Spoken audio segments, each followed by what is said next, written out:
Sit right down and I'll show you where my dreams began. I'm Michael Dugan, your culinary host, guiding you through the chef's journey. Join me at the chef's table, where you'll experience stories, secret sauces, signature dishes, and kitchen disasters.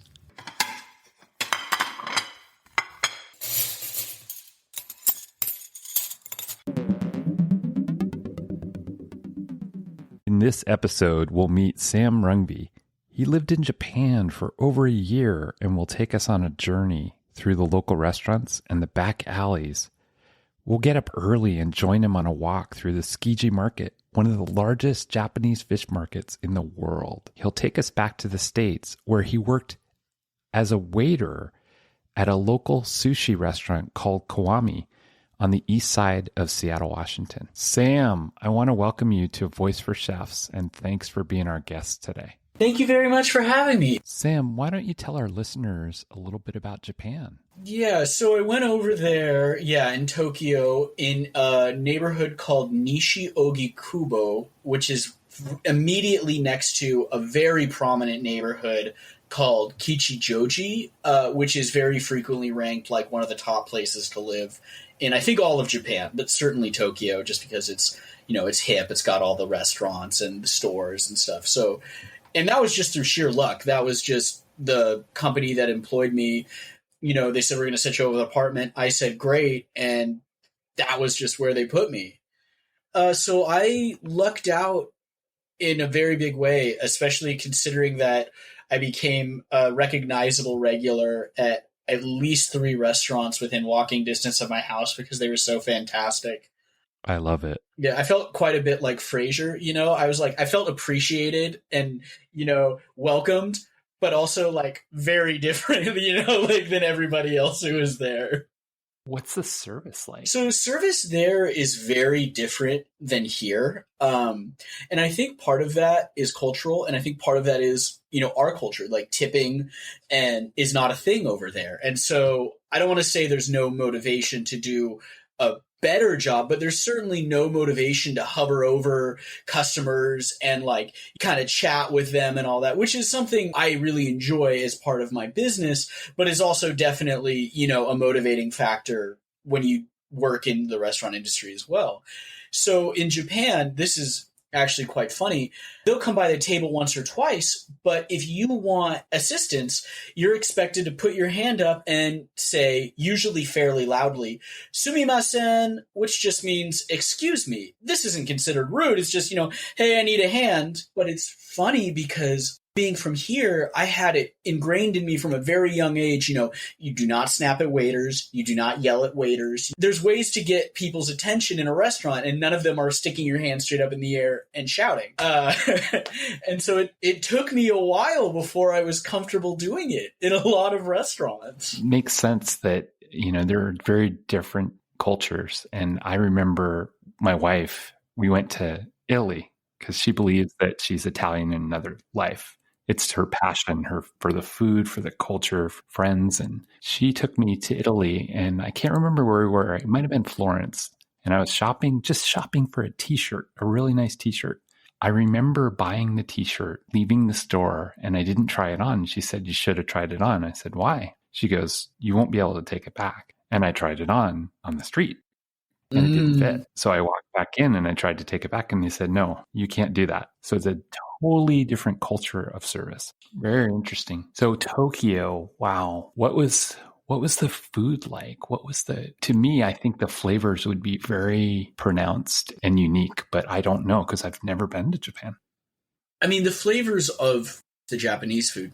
Tokyo is one of the largest, most metropolitan cities in the world. So pretty much anything you want, you can find, especially when it comes to food. I ate myself silly when I lived there. One of my favorite neighborhood places was a yakitori joint. You know, you'd go down these stairs and into this wood-paneled bar that had a charcoal grill. You would order chicken heart, chicken skin, chicken liver, anything you want, or anything that's on the menu, by the skewer, and they grill it up right there. And I was there once, twice a week. I ate sushi as much as I could financially manage. You know, they're some of the best Chinese food I ever had in my life. You know, literally anything you want is available to you, and usually at a fairly high quality. I'll probably make some people mad by saying this, but from what I understand and from what I've heard other people say, the Japanese do French cuisine just as well, or perhaps even a little bit better than a lot of French chefs do. Why do you think that is? When they want to create something, there's a lot of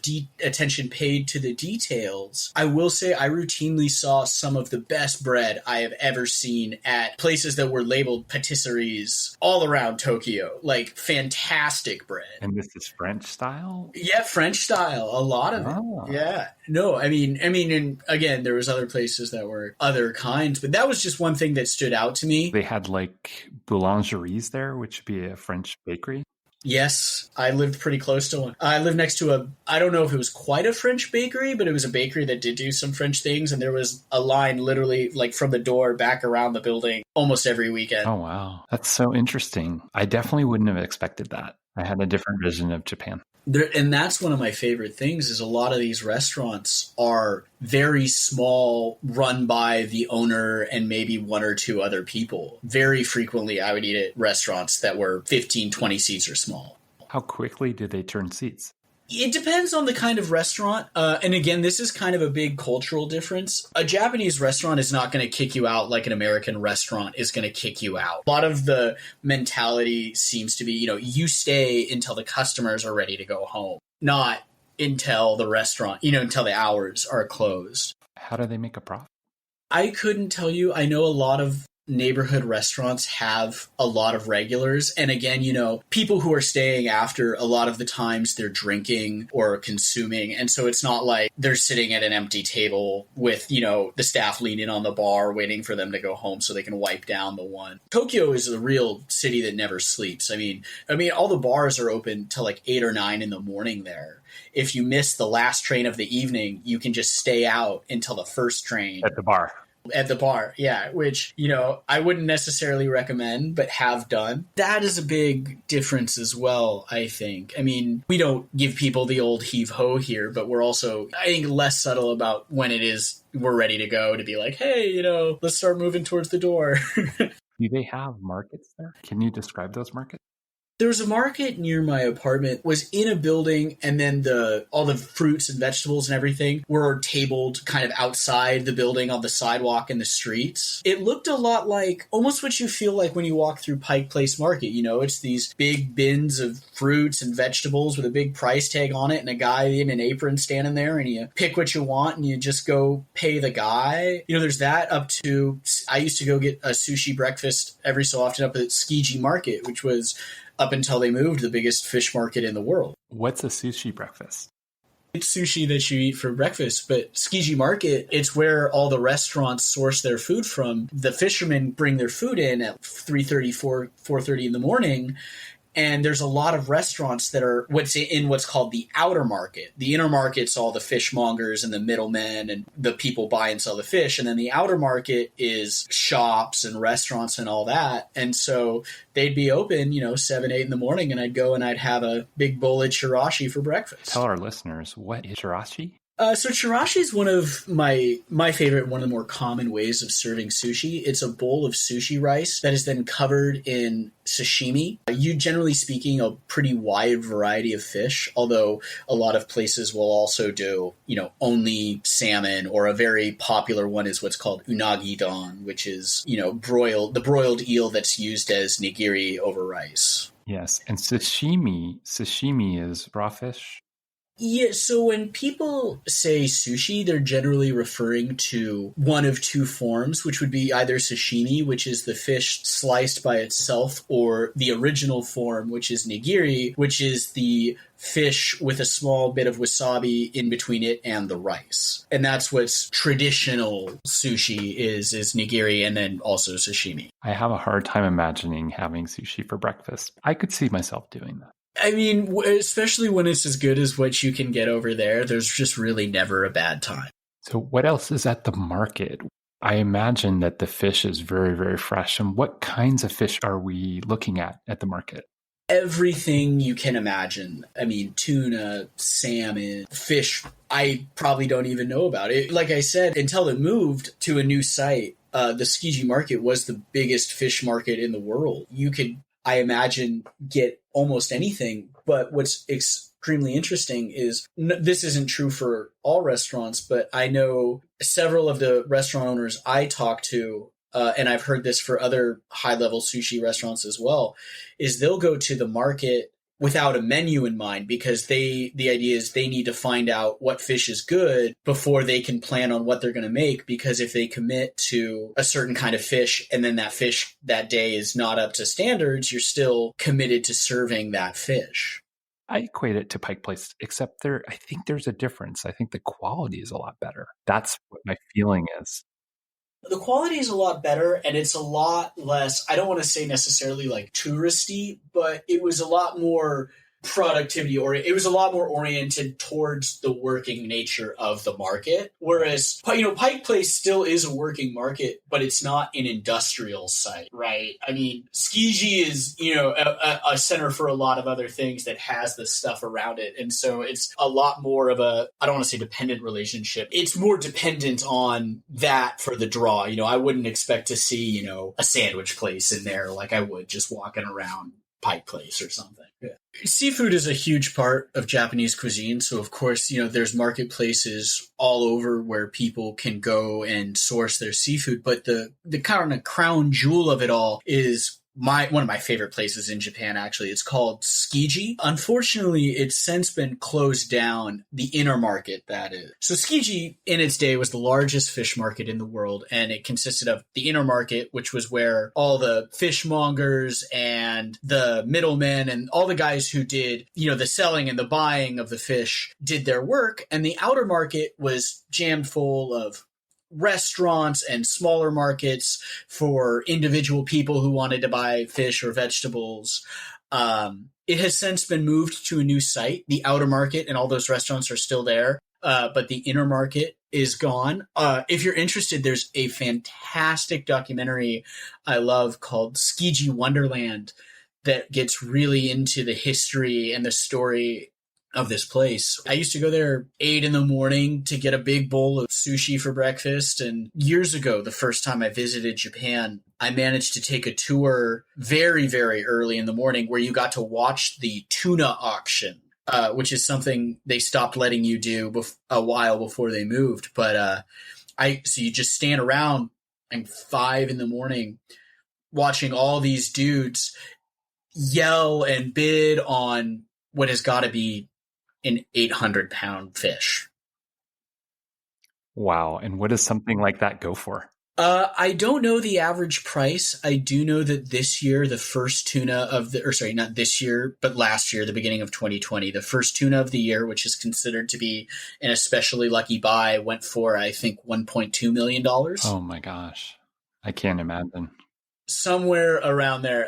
So it is very expensive because it's, one of the most sought after fish, and they're huge. I mean, it's a full grown tuna. They're 800, 900 pounds. And so you do get a lot of meat with that, but it is very expensive. And so you mentioned sushi for breakfast.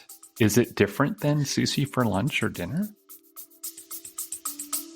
We'll be back after a quick break.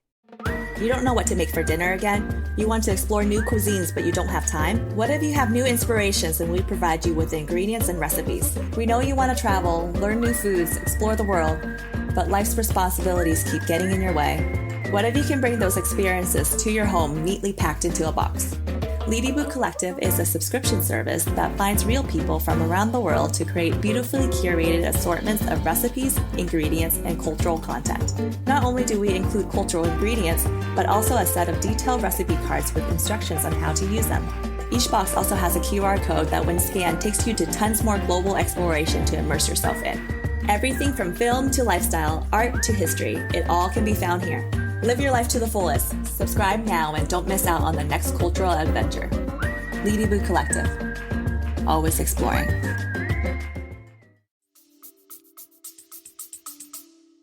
No, it's the same stuff, and you can order. I don't know that I've ever been to a place that had a different menu, say, for breakfast than for lunch. It's just that these places are open very early, and so you can go eat sushi for breakfast. Wow. I know my wife, when we were in France, she used to love having sardines for breakfast.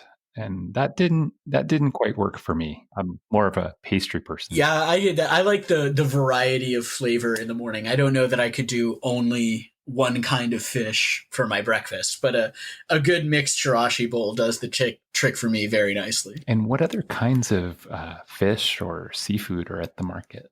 Almost anything you could imagine. I've seen, crabs, clams. I've seen tuna, salmon, hamachi, yellowtail. I don't think it was a sunfish, but it kind of looked like a sunfish. It was a Hawaiian fish, and it was enormous. I can't remember what the gentleman who had it called it. But again, Tsukiji is like, it's the Tokyo of fish markets. It's so big. You can find pretty much anything you'd like, provided you're willing to look hard enough.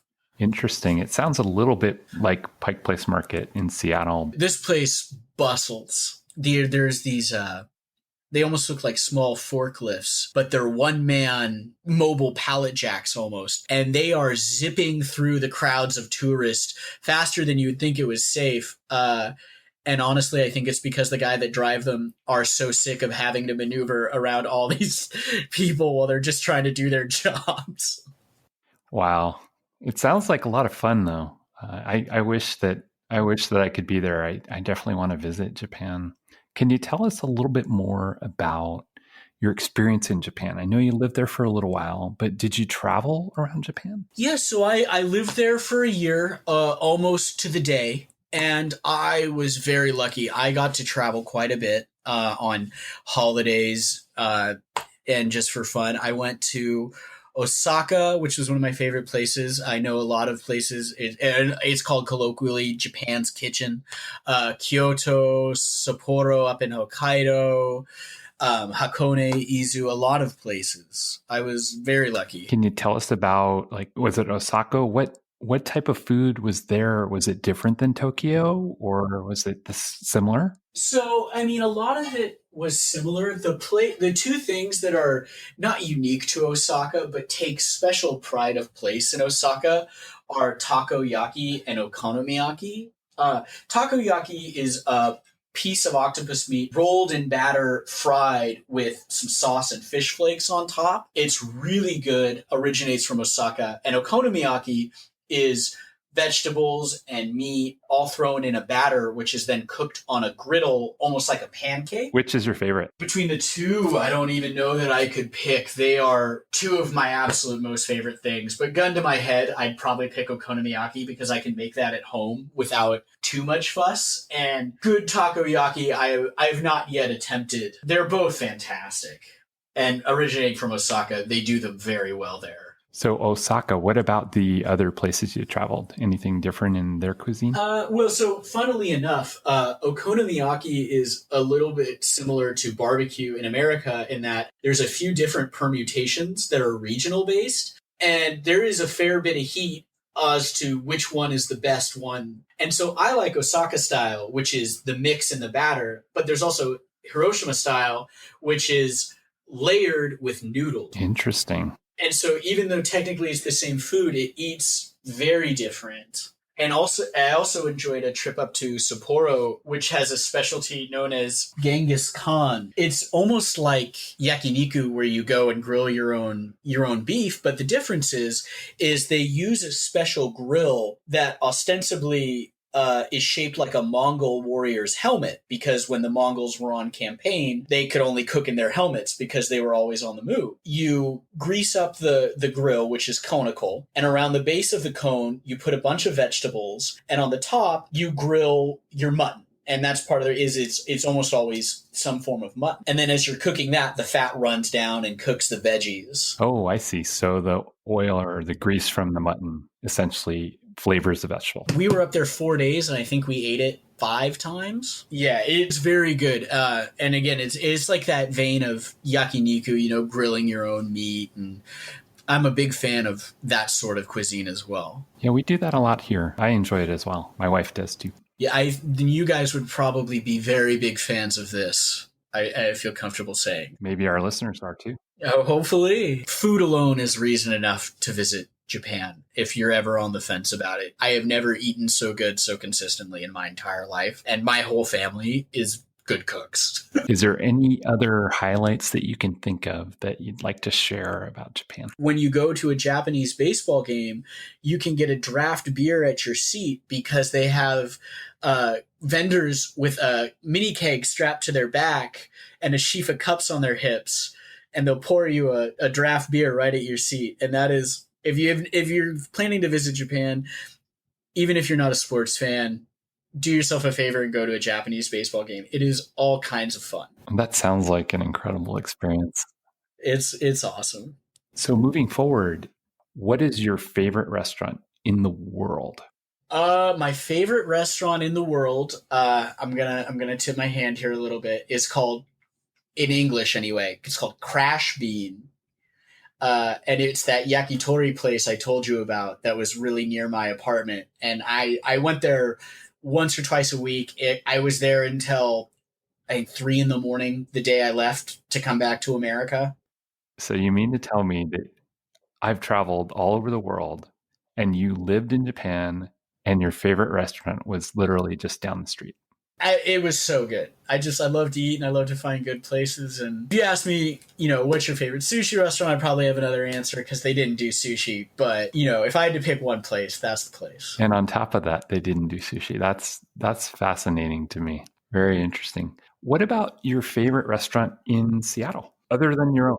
Other than my own is actually, it's a Japanese place. It's called Isian. It's down in Wallingford. And it is an izakaya, which is a Japanese pub or bar. And so they have got a wide variety of foods, including some I don't see a lot of other places, like kushikatsu, which is deep fried skewers of like pork or chicken. They do grilled squid. That was the reason I originally went and is a huge part of the reason I keep going back. Baby octopus skewer. I mean, they have all this sorts of stuff in addition to a lot of very good, more recognizable things such as tempura and sushi and all that. The atmosphere is fantastic. The food's amazing. And it's all as authentic a place as I've found in the United States. And it's family style. So you can get a bunch of stuff with your friends or your wife or whoever and try a bunch of different flavors and share it all. And I've never had a bad experience. It's great. Sounds like an amazing place. We're fortunate to have a lot of great restaurants in the Seattle area. Oh, yeah. Talking about Japanese cuisine, I come from a place where I studied European cuisine. And back in the 1900s, we had 4 essential core sauces. Would you say that there are any staples or any mother core sauces from Japanese cooking? Yeah, I don't know that I'd go so far as to call them sauces because I've seen them used in a variety of ways. But a lot of Japanese cooking rests on miso, mirin, soy, and dashi for a lot of its flavors or base. A lot of people, are familiar with, say, miso soup, which combines miso and dashi. But it's used in almost everything. Can you describe, most of us probably know about miso, but what about the others that you just mentioned? People know miso, and people, of course, know soy sauce. Mirin is a rice vinegar that's used in cooking.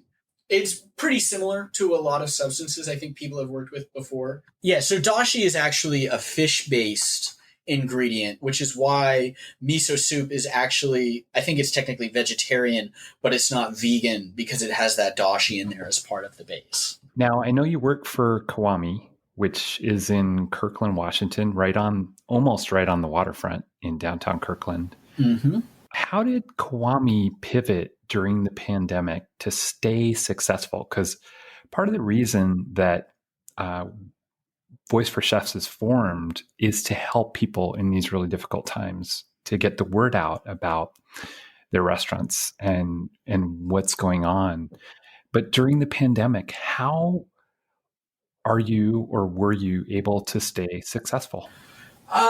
We are fortunate in a number of senses. We have, a great location. We have great customers, a lot of regulars who have still come in. We have the benefit of, we do a kind of food, and in my opinion, do it very well, that a lot of people can't replicate, or at least can't replicate very easily at home. It makes us, I think, more desirable choice because, when you're cooking at home and you're making things all the time like we are nowadays because we're all stuck at home, if you're going to go out and get some food, you're going to want to get something, you can't make yourself. I see.